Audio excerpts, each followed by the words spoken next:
Guys, ജെഫോടെക്കിന്റെ പുതിയൊരു വീട്ടിലേക്ക് എല്ലാവരും സ്വാഗതം. അപ്പോൾ ഗൈസ്, നമ്മുടെ ഇന്നത്തെ വീഡിയോ എന്നുള്ളത് നമ്മുടെ യൂട്യൂബേഴ്സിൽ നമ്മുടെ ചാനൽ ഫ്രീസ് ആക്കാൻ പറ്റിയ കുറച്ച് കാര്യങ്ങളാണ് ഞാൻ ഇന്നത്തെ വീഡിയോ പറയാൻ പോകുന്നത്. സാധാരണക്കാരായ യൂട്യൂബേഴ്സ് അറിയാത്തത് കൊണ്ടും അറിഞ്ഞുകൊണ്ടും ചെയ്യുന്ന കുറച്ച് കാര്യങ്ങൾ. ഇങ്ങനെ കുറച്ച് കാര്യങ്ങൾ ചെയ്ത് നമ്മുടെ ചാനൽ മൊത്തത്തിൽ ഫ്രീസ് ആയി പോകും. പക്ഷേ നമ്മൾ അറിയാതെയും നമ്മുടെ ചാനൽ ഫ്രീസ് ആക്കാൻ പറ്റും എന്നുള്ളതാണ് സത്യം. കാരണം നിങ്ങളിപ്പം ജെഫോടെക്ക് ഈ ഒരു ചാനൽ കണ്ടാൽ നിങ്ങൾക്ക് മനസ്സിലാവും. കാരണം ഇത്രയും കാര്യങ്ങളും വർക്കും ചെയ്തു കൊടുക്കുന്ന യൂട്യൂബിൻ്റെ വർക്കും കാര്യങ്ങളും ചെയ്തു കൊടുക്കുന്ന എൻ്റെ ചാനൽ ഫ്രീസ് ആക്കണം എന്നുണ്ടെങ്കിൽ അതിനും ഓപ്ഷൻസ് കാര്യങ്ങളുണ്ടായിരുന്നു. അതും നമ്മുടെ ചാനൽ ഫ്രീസ് ആയിട്ടുണ്ട്. നിങ്ങൾ കണ്ടാൽ മനസ്സിലാവും. 4000, 5000, 8000, 10000 വ്യൂസ് കിട്ടിക്കൊണ്ടിരിക്കുന്ന എൻ്റെ ചാനലിൽ ഇപ്പം 150, 200 വ്യൂസ് കിട്ടണമെന്നുണ്ടെങ്കിൽ അതിൻ്റെ പുറകിലും കുറേ പേര് കളിക്കുന്നുണ്ട്. അതിൻ്റെ കാരണങ്ങളോട് ഞാൻ ഇന്നത്തെ വീഡിയോയിൽ അവസാനം പറയുന്നതായിരിക്കും എങ്ങനെയാണ് എൻ്റെ ചാനൽ ഫ്രീസ് ആക്കിയെന്നുള്ളത്. ഓക്കെ, അതിൻ്റെ ഉദ്ദേശ ലക്ഷ്യങ്ങളും അതിൽ ആർക്കാണ് ഉപകാരം കിട്ടുന്നതും എല്ലാം ഞാൻ ഈ ഒരു വീഡിയോയിൽ വെളിപ്പെടുത്തുന്നതായിരിക്കും. വീഡിയോ പരമാവധി മുഴുവനായിട്ട് കാണാൻ ശ്രമിക്കുക. ഓക്കെ, അപ്പോൾ നമുക്കറിയാം, നമ്മുടെ ചാനൽ നമ്മൾ ഒരുപാട് ആഗ്രഹത്തോടെയായി നമ്മൾ തുടങ്ങും. നമുക്ക് അതിൻ്റെ അകത്ത് വരുമാനം മേടിക്കണം. നമുക്ക് ഒരുപാട് പ്രതീക്ഷകളോടെയാണ് ഓരോരുത്തരും യൂട്യൂബ് ചാനലിലോട്ട് വരുന്നത്, അല്ലേ? നമ്മുടെ സാഹചര്യങ്ങൾ മാറ്റണം. നമ്മുടെ എന്തെങ്കിലുമൊക്കെ യൂട്യൂബേഴ്സിൻ്റെ നല്ല നല്ല ലൈഫ് കണ്ടിട്ട് അവരെ പോലെ നമുക്ക് കാണണം. നമ്മുടെ ഈ പട്ടിണി പരിഭവങ്ങൾ കാര്യങ്ങളൊക്കെ മാറ്റണം എന്ന് ആഗ്രഹിച്ച് തന്നെയാണ് ഏകദേശം പേരും യൂട്യൂബിലോട്ട് വരുന്നതും കുറേ ആൾക്കാർ സക്സസ് ആവുന്നതൊക്കെ. അപ്പോൾ ഇങ്ങനെ പോകുന്ന പോക്കിൽ നമ്മുടെ ചാനലിൽ ചെയ്യാൻ പാടില്ലാത്ത കുറച്ച് കാര്യങ്ങളാണ് ഞാൻ പ്രധാനമായിട്ട് പറയുന്നത്. ഓക്കെ, അപ്പോൾ ഒന്നാമത്തെ കാര്യം നിങ്ങൾക്ക് എല്ലാവർക്കും അറിയാവുന്നത് പോലെ തന്നെ നമ്മുടെ വീഡിയോ നമ്മുടെ ചാനലിൽ നിന്ന് ഡിലീറ്റ് ആക്കാൻ പാടില്ല എന്നുള്ളതാണ്. ഒരു കാരണവശാലും നമ്മുടെ ചാനൽ അപ്ലോഡ് ആക്കിയ വീഡിയോ നമ്മൾ ഡിലീറ്റ് ആക്കാൻ പാടില്ല. അങ്ങനെ ഡിലീറ്റ് ആയി കഴിഞ്ഞാൽ നമ്മുടെ ചാനൽ നല്ല രീതിയിൽ അങ്ങോട്ട് ഫ്രീസ് ആവും. ഒരു കാരണവശാലും നമ്മളൊരു വീഡിയോ അപ്ലോഡ് ആക്കുന്നുണ്ട്, നമ്മൾ ചിന്തിക്കണം, അങ്ങനെ നമ്മൾ വീഡിയോ അപ്ലോഡ് ആക്കുമ്പം അത് ഡിലീറ്റ് ആക്കേണ്ട ആവശ്യകത ഇല്ല എന്ന് നമ്മൾ ചിന്തിക്കണം. നമ്മൾ ഒരു കാരണവശാലും അപ്ലോഡ് ആക്കിയ വീഡിയോസ് ഡിലീറ്റ് ആക്കാൻ പാടില്ല. ഒന്നാമത്തെ കാര്യമാണ്. അപ്പം ഞാൻ പറഞ്ഞ് നീട്ടിക്കൊണ്ട് പോകുന്നില്ല. രണ്ടാമത്തെ പോയിന്റാണ്, നമ്മൾ ഓടിക്കൊണ്ടിരിക്കുന്ന ഒരു വീഡിയോ പ്രൈവറ്റ് ആക്കുകയോ പബ്ലിക് ആക്കുകയോ ചെയ്തു വെക്കുന്നത്.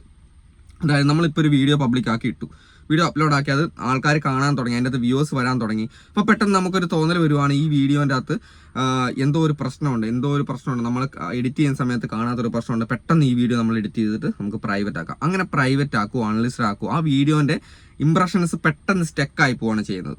ഓക്കെ, അങ്ങനെ സ്റ്റക്കായി പോകുന്ന സമയത്തും നമ്മുടെ വീഡിയോ പിന്നീട് അപ്ലോഡ് ചെയ്യുന്ന വീഡിയോസിന് യൂട്യൂബിൻ്റെ ഭാഗത്തുനിന്നുള്ള സപ്പോർട്ട് ഉണ്ടാകത്തില്ല, ഇംപ്രഷൻ സ്റ്റക്കായി പോകും. അപ്പം അത് നമ്മുടെ ചാനൽ ഫ്രീസ് ആക്കാനുള്ള രണ്ടാമത്തെ കാര്യമാണ്. കാരണം ഓടിക്കൊണ്ടിരിക്കുന്ന വീഡിയോ പെട്ടെന്ന് എന്ത് ചെയ്യുന്നത്, നമ്മൾ എഡിറ്റ് ചെയ്ത് പ്രൈവറ്റോ ഒക്കെ ആക്കി പെട്ടെന്ന് ആ ഇംപ്രഷൻ സ്റ്റക്കാക്കി ഇടുന്നത്. അപ്പോൾ മൂന്നാമത്തെ പോയിന്റ് എന്ന് പറയുന്നത്, നമ്മുടെ ചാനലിൽ സ്ട്രൈക്കുകൾ വരുന്നതാണ്. കോപ്പിറൈറ്റ് ആൻഡ് കമ്മ്യൂണിറ്റി സ്ട്രൈക്കുകൾ വന്നു കഴിഞ്ഞാൽ നമ്മുടെ ചാനൽ ഫ്രീസ് ആവും. സാധാരണ കിട്ടിക്കൊണ്ടിരിക്കുന്ന വ്യൂസിൽ നിന്ന് തീരെ വ്യൂസ്, അതായത് യൂട്യൂബിന് വന്നുള്ള സപ്പോർട്ട് കുറയുകയും ഇംപ്രഷൻസ് പോവുകയും ചെയ്യും. അപ്പോൾ നിങ്ങൾക്ക് കുറേ ആൾക്കാർക്ക് അറിയാവുന്ന കാര്യമാണ്. അപ്പോൾ നാലാമത്തെ പോയിന്റ് എന്ന് പറയുന്നത്, നമ്മുടെ ചാനലിൽ റിപ്പോർട്ടുകൾ വരുമെന്നുള്ളതാണ്. അനാവശ്യമായ നമ്മൾ എന്തെങ്കിലും വയലേഷനുള്ള വീഡിയോസ് എടുത്തിട്ട് കഴിഞ്ഞാൽ, അതായത് മറ്റൊരാളെ വേദനിപ്പിക്കുന്ന അല്ലെങ്കിൽ കൂടുതൽ വയലേഷനുള്ള വീഡിയോസ് എടുത്തിട്ട് കഴിയുമ്പം നമ്മുടെ വീഡിയോൻ്റെ അകത്ത് വയലേഷൻ ഉണ്ട് എങ്കിൽ മറ്റുള്ള ആൾക്കാർക്ക് അത് റിപ്പോർട്ട് അടിക്കാനുള്ള ഓപ്ഷൻ ഉണ്ട്. അങ്ങനെ റിപ്പോർട്ട് അടിക്കുന്ന സമയത്ത് നമ്മുടെ ചാനലിൽ സ്ട്രൈക്ക് വന്നില്ലെങ്കിൽ പോലും നമ്മുടെ ചാനൽ യൂട്യൂബ് റിവ്യൂ ചെയ്യും. നമ്മുടെ റിപ്പോർട്ട്, ഒരുപാട് പേരുടെ റിപ്പോർട്ട് നമ്മുടെ ചാനലിൽ വരുന്ന സമയത്ത് യൂട്യൂബ് റിവ്യൂ ചെയ്യുന്ന സമയത്തും നമ്മുടെ ചാനൽ നല്ല രീതിയിൽ ഫ്രീസ് ആവും. അപ്പോൾ നാലാമത്തെ പോയിന്റ് എന്ന് പറയുന്നത്, നമ്മുടെ ചാനലിൽ നിരന്തരമായ കൂടുതലായുള്ള റിപ്പോർട്ടുകൾ നമ്മുടെ ചാനലിൽ വന്നു കഴിഞ്ഞാൽ നമ്മുടെ ചാനൽ ഫ്രീസ് ആവാനുള്ള കാര്യമാണ്. പിന്നെ അഞ്ചാമതായിട്ട് ഞാൻ പറയാൻ പോകുന്ന കാര്യം എന്ന് പറയുന്നത്, എൻ്റെ ചാനലിൽ നമ്മൾ പോലും അറിയാതെ നമുക്കിട്ട് പണിയാൻ വേണ്ടി ചെയ്യുന്ന കുറച്ച് പരിപാടികളാണ്. നിങ്ങൾക്ക് എല്ലാവർക്കും അറിയാം, നിങ്ങൾ പൈസ കൊടുത്തിട്ട് സബ്സ്ക്രൈബേഴ്സിനെ അല്ലെങ്കിൽ വാച്ച് ടൈം കംപ്ലീറ്റ് ആയി കഴിഞ്ഞാൽ നിങ്ങളുടെ ചാനൽ നല്ല രീതിയിൽ ഫ്രീസ് ആവും. ഓക്കെ, നമ്മൾ നല്ല രീതിയിൽ കൊണ്ടുപോകുന്ന ചാനലുകൾ നമ്മൾക്ക് ഫ്രീസ് ആക്കാനുള്ള ഒരു അവസ്ഥ ഉണ്ടാക്കി കൊടുക്കുക എന്നുള്ളതാണ് ഈ ഒരു സംഭവം കൊണ്ട് നമ്മൾ ഉദ്ദേശിക്കുന്നത്. ഒരുപാട് പേര് പൈസ കൊടുത്തിട്ട് സബ്സ്ക്രൈബേഴ്സിനെ മേടിക്കും, വാച്ച് ടൈം മേടിക്കും. ഓക്കെ, പണ്ട് കാലങ്ങളിലൊക്കെ ഒരു 2 കൊല്ലം മുമ്പൊക്കെ നമുക്ക് നല്ല രീതിയിലുള്ള സർവീസുകൾ കാര്യങ്ങളൊക്കെ ഉണ്ടാകും. ഈ വാട്സപ്പ് ഗ്രൂപ്പ് വഴിയൊക്കെ ഷെയർ ചെയ്തിട്ട് നമുക്ക് സബ്സ്ക്രൈബേഴ്സിനെ കയറ്റാനും അങ്ങനെ വാച്ച് ടൈം കംപ്ലീറ്റ് ആക്കാനുള്ള ഒരുപാട് സർവീസുകൾ ഉണ്ടായിരുന്നു.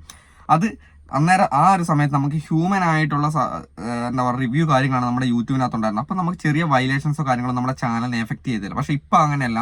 നമ്മുടെ ചാനൽ AI വെച്ചിട്ടാണ് ഡിറ്റക്ഷൻ വരുന്നത്. എന്ത് പ്രശ്നം ഉണ്ടെങ്കിലും അത് യൂട്യൂബ് റിവ്യൂ ചെയ്യുന്ന AI ആപ്ലിക്കേഷൻ വെച്ചിട്ടുണ്ട്. അപ്പോൾ അങ്ങനെ ചെയ്യുന്നത് വഴി നമ്മുടെ ചാനലിൽ മൈന്യൂട്ടായിട്ടുള്ള പ്രശ്നങ്ങളുണ്ടെങ്കിലും അത് അവർ കണ്ടുപിടിക്കുന്നുള്ളതാണ്. അപ്പോൾ എൻ്റെ ചാനൽ നിങ്ങൾക്കറിയാം, ഇപ്പം എൻ്റെ ചാനൽ നിങ്ങൾ പുറകിലുള്ള വീഡിയോസ് എടുത്ത് നോക്കിയാൽ മനസ്സിലാവും എൻ്റെ ചാനൽ എത്രത്തോളം വ്യൂസ് ഉള്ള ചാനലുണ്ടായിരുന്നു. എങ്ങനെയാണ് യൂട്യൂബിന് കേരളത്തിൽ നല്ല ബെസ്റ്റ് ചാനലായിട്ട് കയറി വന്നൊരു ചാനൽ.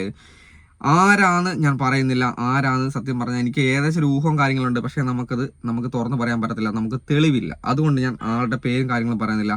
അപ്പോൾ ആരായാലും എൻ്റെ യൂട്യൂബ് ചാനലിൽ അത്യാവശ്യം നല്ല രീതിയിലുള്ള വർക്കും കാര്യങ്ങളും മറ്റുള്ള ടെക് ചാനലുകളെ അപേക്ഷിച്ച് നല്ല രീതിയിലുള്ള വർക്ക് കിട്ടിക്കൊണ്ടിരുന്ന ചാനലാണ് എൻ്റെ ചാനൽ. അങ്ങനെ ഒരു ചാനൽ ഫ്രീസ് ആക്കണം എന്നുള്ള ഉദ്ദേശം കൊണ്ട് തന്നെ എൻ്റെ ചാനലിലേക്ക് പെയ്ഡ് സബ്, ബോട്ട് സബ് ഒരു ദിവസം ഞാൻ ചെക്ക് ചെയ്യുന്ന സമയത്ത് എനിക്ക് 3000-ലധികം സബ്സ്ക്രൈബേഴ്സിൻ്റെ കൗണ്ട് പെട്ടെന്ന് കൂടുകയും അതേപോലെ അത് ഇറങ്ങിപ്പോവുകയും ചെയ്തു. അതുകൊണ്ട് പെയ്ഡ് സബ് അടിച്ച് കയറ്റി എൻ്റെ ചാനൽ ഫ്രീസ് ആക്കി എന്ന് വേണമെങ്കിൽ പറയാം. നിങ്ങളിപ്പം കാണുന്ന ജിയോഫോട്ടൊക്കെ ചാനൽ നിങ്ങൾ മുന്നിലുള്ള വീഡിയോസ് എടുത്ത് നോക്കിയാൽ കൺസിസ്റ്റൻ്റ് ആയിട്ട് കറക്റ്റായിട്ട് ഒരു വ്യൂസ് ഉള്ള ചാനലായിരുന്നു.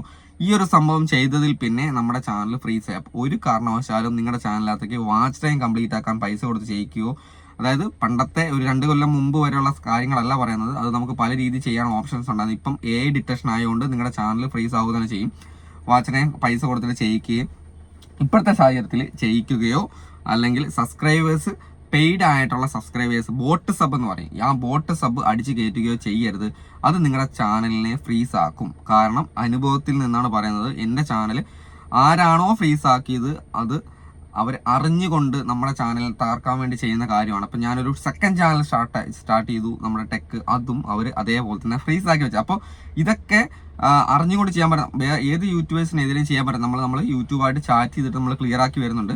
അപ്പോൾ യൂട്യൂബായിട്ട് ചാറ്റ് ചെയ്തിട്ട് നമ്മുടെ ഐഡിയിൽ നിന്നല്ല ഈ ഒരു സംഭവം ചെയ്തത്, പുറത്തുനിന്ന് നമ്മളെ തകർക്കാൻ വേണ്ടി ചെയ്യുന്ന ആ രീതിയിൽ യൂട്യൂബായിട്ട് ചാറ്റ് ചെയ്തിട്ട് ഞാൻ എൻ്റെ ചാനൽ രണ്ടാമത് ജസ്റ്റ് പൊടി തട്ടി എടുത്ത് വന്നുകൊണ്ടിരിക്കുകയാണ്, ഒരുപാട് കഷ്ടപ്പെട്ടിട്ട്. അപ്പോൾ ഇത് മനഃപൂർവ്വം ചെയ്യാൻ പറ്റും. നിങ്ങൾ അറിയാതെയും നിങ്ങളുടെ ചാനൽ ഫ്രീസ് ആക്കാൻ പറ്റും. ഇങ്ങനെയൊക്കെ നമ്മുടെ ചാനൽ ഫ്രീസ് ആവും. ഇത് നമുക്കൊരു രക്ഷയില്ല മറ്റുള്ളവർ ചെയ്യുന്നതിന്. ഇങ്ങനെ സബ്സ്ക്രൈബേഴ്സ് കയറ്റാനും വാച്ച് കയറ്റാനും നമ്മുടെ ചാനലിലെ ലിങ്ക് മാത്രം മതി. നമ്മുടെ ആക്സസോ കാര്യങ്ങളുടെ ആവശ്യമേ ഇല്ല എന്നുള്ളതാണ് ഒരു സങ്കടകരമായ ഒരു അവസ്ഥ എന്ന് പറയുന്നത്. ഓക്കെ, അപ്പോൾ ഇതെല്ലാം നിങ്ങൾ അറിഞ്ഞിരിക്കണം. യൂട്യൂബിനെ കുറിച്ച് യൂട്യൂബിൽ വീഡിയോസ് ഇട്ടാൽ മാത്രം പോരാ, നമ്മുടെ ചാനൽ മുന്നോട്ട് കൊണ്ടുപോകണമെന്നെങ്കിൽ എത്ര കഷ്ടപ്പാട് നിങ്ങൾ അറിഞ്ഞിരിക്കണം. അപ്പോൾ എന്തായാലും വിവിധ കാര്യങ്ങളൊന്നും നമ്മൾ അറിഞ്ഞുകൊണ്ട് ചെയ്യാൻ പാടില്ല. നമ്മൾ അറിയാതെ നമുക്ക് വരുന്ന കാര്യങ്ങൾക്ക് നമുക്കൊന്നും ചെയ്യാനും പറ്റത്തില്ല. അപ്പോൾ എന്തായാലും ഗൈസ്, അടുത്ത ദിവസം വീഡിയോ കാണാം. ബൈ.